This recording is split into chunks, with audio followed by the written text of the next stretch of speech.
나뭇잎으로 만든 우승자의 머리에 씌우는 월계관은 오래 가질 못하였습니다. 시들고 햇볕에는 부서졌습니다. 우리는 썩지 않을, 시들지도 않고 햇빛에도 부서지지 않는 의의 면류관이 준비되어 있는데 이를 얻기 위해서는 절제하는 것이 당연하다는 것입니다. 진정한 절제란 무엇일까요? 진정한 절제란 성경에 보니까 내가 하나님의 뜻을 행하는 것입니다. 하나님의 뜻을 행할 때 우리는 여타한 것을 절제하지 아니할 수가 없습니다. 그러므로 오늘 이 마지막 시간에 이제부터는 하나님의 뜻만 행하기로 결단할 수 있는 절제의 은혜 받기를 간절히 축원드립니다. 이것이 적극적인 절제의 자세가 되겠습니다. 히브리서 10장 5절로 10절에는 다음과 같이 말씀하고 있습니다. 주께서 세상에 임하실 때 그러므로 이르시되 하나님이 제사와 예물을 원치 아니하시고 오직 나를 위하여 한 몸을 예비하셨도다. 번제와 속죄제는 기뻐하지 아니하시나니 이에 내가 말하기를 하나님이여 보시옵소서. 두루마리 책에 나를 가리켜 기록된 것과 같이 그 다음 따라하시기 바랍니다. 하나님의 뜻을 행하러 왔나이다. 그렇습니다. 그리스도께서 이 세상에 오셨을 때 말씀하셨다는 것입니다. 오 하나님, 황소와 염소의 피로는 흡족해 하실 수 없는 당신은 당신의 제단의 희생 제물로 삼으시려고 저를 인간이 되게 하셨습니다. 죄를 용서받고자 당신 앞에 죽여 태운 희생 제물도 당신의 마음을 흡족하게 해 드릴 수는 없었습니다. 그래서 나는 보십시오! 성경에 기록된 대로 제가 당신의 뜻을 이루려고 목숨을 버리기 위해 왔습니다 하고 말씀드린 것입니다. 여러분, 요한복음 4장 34절에 보니까 주님은 제자들에게 사마리아 수가성에서 말씀하셨습니다. 나의 양식은 나를 보내신 이의 무엇을 행하며 뜻을 행하며 그의 일을 온전히 이루는 이것이니라 그랬습니다. 이러한 중심이 있으면 우리는 범사에 절제할 수 있습니다. 빌립보서 3장 12절에는 이미 얻었다 함도 아니요 온전히 이루었다 함도 아니라 오직 내가 그리스도 예수께 잡힌 바 된 그것을 잡으려고 달려가노라 하였습니다. 우리는 하나님께 잡힌 바 된 자임을 여러분 믿습니까? 다시 말하면 하나님께서 우리 코를 뚫으셨다는 것입니다. 이제는 나를 잡으신, 내게 재갈을 물리신 예수님의 목적이 좋아 스스로 그 목표를 향하여 달려가는 자들입니다. 나를 잡으신 그 손길에 내 자유를 반납합니다. 하고 싶은 자유를 반납하며 절제를 이루기 위하여 힘을 쓰는 것입니다. 아론의 아들 나답과 아비후가 하나님께서 명하시지 않는 다른 불을 담아 분향하다가 죽고 말았습니다. 제사장인 아론과 그 아들들은 매일 저녁 번제단에 불을 사용하여 향을 살라 드려야 했습니다. 제사장들은 번제단의 불씨를 향로에 담아 향단까지 옮겨가지고 그 불씨로 향을 살라 하나님께 예배한 것입니다. 하지만 나답과 아비후는 이같이 하나님의 규례를 따라야 했는데 그만 제 마음대로 번제단의 불씨를 사용하지 아니하고 다른 불씨를 향로에 담아 분향하다가 변을 당한 것입니다. 여호와 앞에서 불길이 솟구쳐 나와 아론의 두 아들을 집어 삼켰고 이로 인하여 죽었습니다. 아론은 레위기 10장 3절에 보니 잠잠하였다고 기록되어 있습니다. 슬픔을 절제한 것입니다. 모세가 아론의 삼촌 우시의 아들 미사엘과 엘사반을 불러 그들에게 이르되 너희 형제들을 성소 앞에서 진영 밖으로 내어 나가라 하였습니다. 아론은 그러한 때 두 아들을 잃은 슬픔을 절제하였습니다. 그가 있을 자리는 성막이었습니다. 자녀의 죽음으로 인하여 심령이 상한 아론, 형제를 잃은 엘르아살과 이다말, 조카를 잃은 모세 다 슬프고 상심했을 테죠. 그러나 머리를 풀거나 옷을 찢지 아니하였습니다. 하나님께서는 슬픔을 절제하며 너는 거룩한 백성의 길을 가야 한다 그랬습니다. 아론의 두 아들은 옷을 입은 채 죽은 나답과 아비후였습니다. 그들은 모세의 명한 대로 그들을 메고 진영 밖으로 나갔습니다. 모세가 아론과 그의 또 다른 아들인 엘르아살과 이다멜에게 다음과 같이 일렀습니다. 초상당하여 슬퍼한다고 머리를 풀거나 옷을 찢지 마시오. 만일 그렇게 하면 죽음을 면하지 못할 것이요.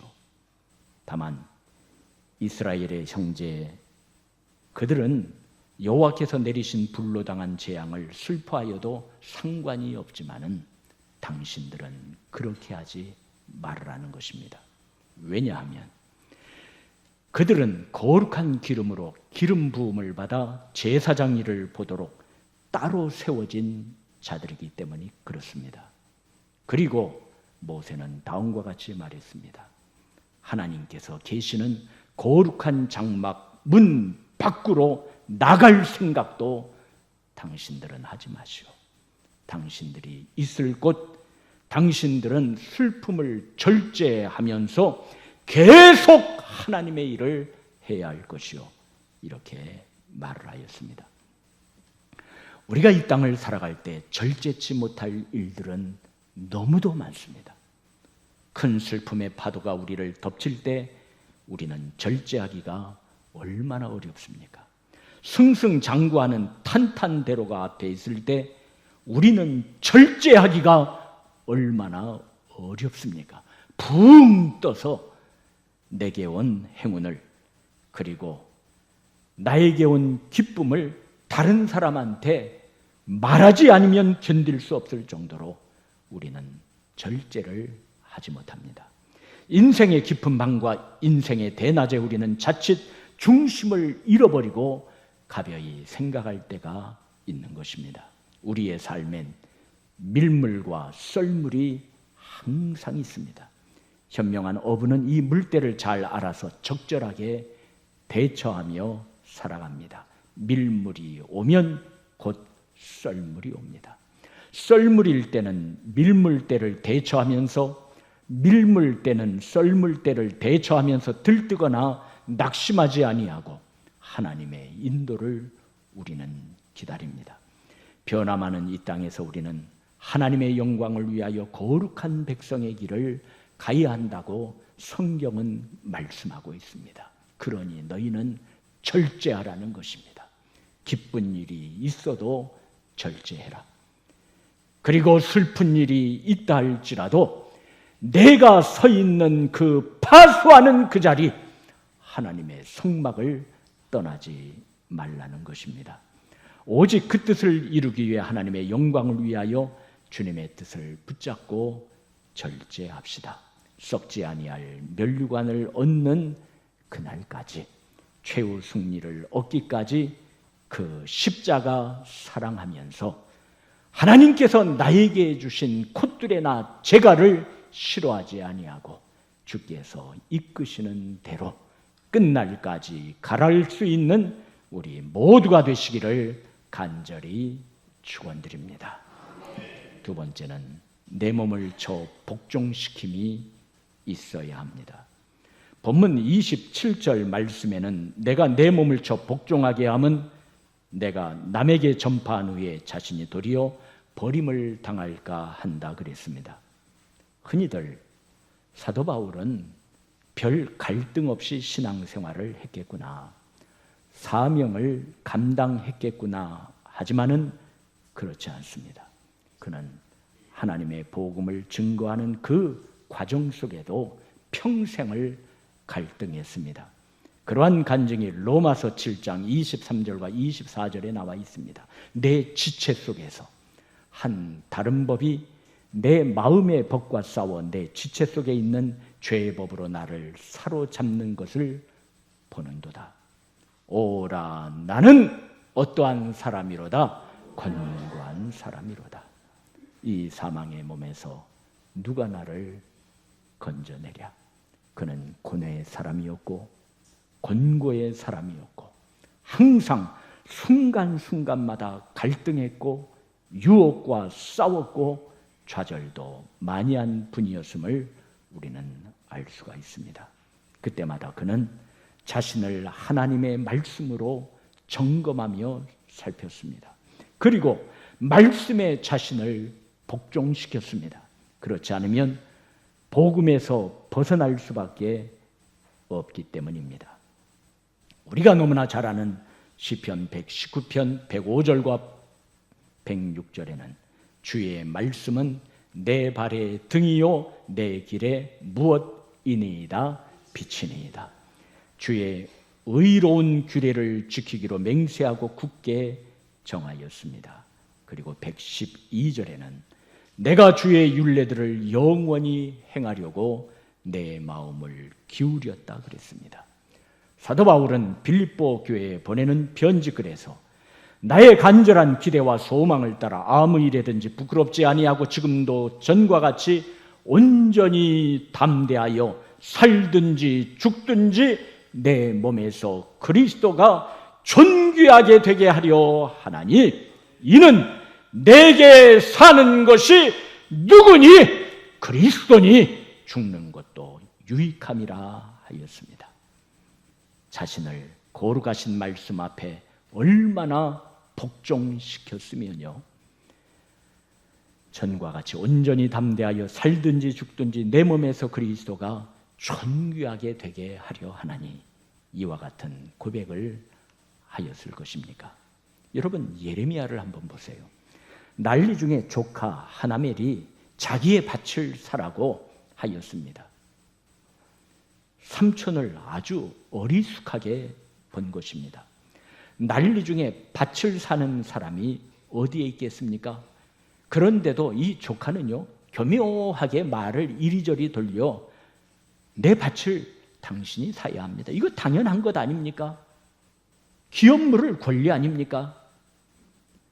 속이 뻔히 보이는 것이었습니다. 그러나 예레미야는 흑심 있는 조카의 마음을 꿰뚫어 보면서도 그 밭을 샀습니다. 예레미야 32장 8절에는 내가 이것이, 그 다음 한번 따라하세요. 여호와의 말씀인 줄 알았으므로, 즉 이것이 하나님의 뜻인 줄 알았으므로 나는 그 밭을 샀다는 것입니다. 그는 훗날 평안한 때가 되어 밭을 매매할 수 있는 그때를 하나님께서 주실 줄로 믿었고, 비록 지금은 유다 백성들이 죄로 인하여 바벨론에 망하지만은 때가 되면 하나님이 그곳에서 해방시켜 주셔서 이곳에서 토지를 편안하게 매매할 수 있는 평화의 시기를 주실 줄로 믿었고 보았습니다. 그는 하나님의 말씀에 자신을 복종시킨 것입니다. 이것이 여호와의 말씀인 줄 알았으므로 그는 자신을 꺾고 상징적으로 그 밭을 사게 되었습니다. 사명자는 내 몸을 쳐 복종시키는 훈련을 해야 합니다. 말씀으로 나를 다스릴 줄 알아야 합니다. 지금 사도 바울은 신앙생활의 기본기를 말씀하고 있습니다. 내 몸을 쳐 복종하게 함은 주님의 뜻에 자신을 굴복시키기를 원하고 있는데, 주님의 뜻에 나 자신을 굴복시킬 수 있는 것이 여러분 무엇입니까? 하나님의 뜻에 나를 맞추는 것, 말씀에 나를 복종시킬 수 있는 것이 무엇이겠습니까? 그것은 말씀과 기도 아니겠습니까? 우리 주님께서도 말씀으로 사탄의 시험을 물리치시고 승리하셨고 겟세마네 동산의 기도로서 아버지 하나님의 뜻을 이루셨습니다. 말씀과 기도에 사로잡혀 있는 일꾼이 여러분과 저 되시기를 간절히 축원드립니다. 절제와 복종을 이루시게 되기를 간절히 축원드립니다. 이것이 승리 생활의 비결이자 지름길입니다. 절제하지 못하면 패망하지만은 절제하면 승리하고 내 몸을 쳐 복종하면 주님의 뜻을 이루지만은 나를 말씀과 기도로 단련하지 못하면 패배하는 것입니다. 성령님이여 절제와 복종을 이룰 수 있도록 도와주사 하나님의 백성으로 살아가며 많은 이에게 덕을 끼치고 무엇보다도 하나님을 기쁘시게 할 수 있도록 능력과 힘을 더하여 주시옵소서. 절제와 복종으로 빚어진 투철한 사명의식이 우리를 담대하게 합니다. 사도 바울은 에베소에서 하나님이 함께 하심으로 전도의 큰 일을 이룬 후에 거기에 만족하지 아니하고 중얼중얼하였다는 것이 사도행전 19장 21절에 나옵니다. 뭐라 중얼거렸어요? 에베소에서 하나님의 능력으로 큰 일을 이루었습니다. 들떴겠죠. 그러나 사도 바울은 절제하였습니다. 그리고 뭐라고 그랬습니까? 따라하세요. 나는 로마도 보아야 하리라.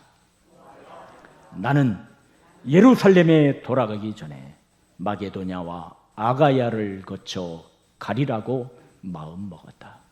그곳에 들렀다가 나는 로마까지 가야 하겠다. 중얼거렸습니다.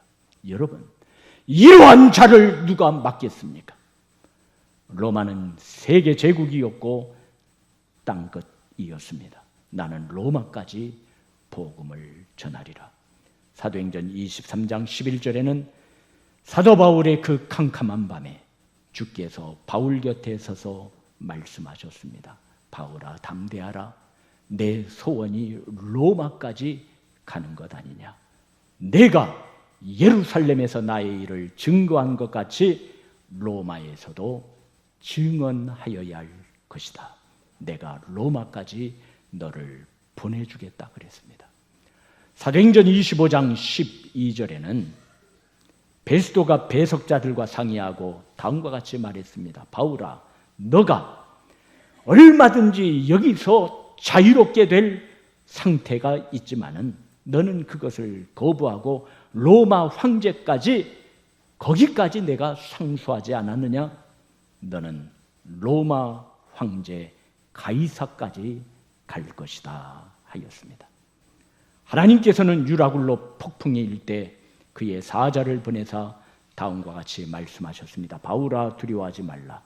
내가 가이사 앞에 서야 하겠고 로마까지 가서 로마 황제 앞에 서야 하겠고 또 하나님께서 너와 함께 항해하는 자를 다 내게 주셨다 말씀했습니다.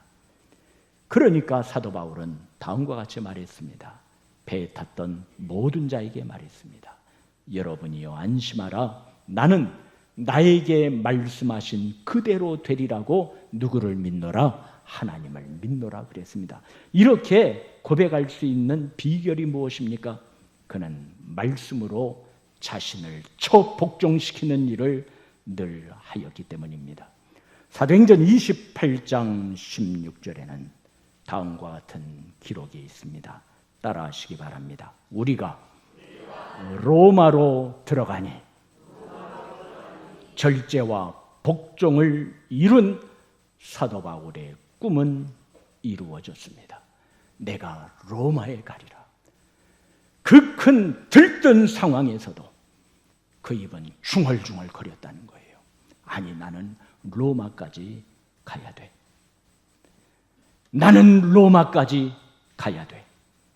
그러한 그를 우리 주님은 응원해 주셨습니다. 로마에서도 나의 복음을 너는 증거하게 될 것이다. 믿지 아니하는 세상 권세들도 말했습니다. 너는 가이사에게 갈 것이다. 하나님께서는 두려워 말라, 내가 가이사 앞에 설 것이다. 유라굴로라는 폭풍 앞에서도 말씀해 주셨고, 사도 바울은 말씀하신 그대로 되리라고 하나님을 믿었고 그는 로마로 들어갈 수가 있었습니다. 부활의 능력이 저와 여러분에게 임하면 못 이룰 것이 무엇이겠습니까? 부활의 능력은 절제와 복종을 이룬 일꾼들에게 임하는 하나님의 선물이요 하나님의 권세가 되겠습니다. 복종과 절제로 전진하는 우리 모두에게 우리의 모든 가는 길에 부활의 능력이 충만히 나타나셔서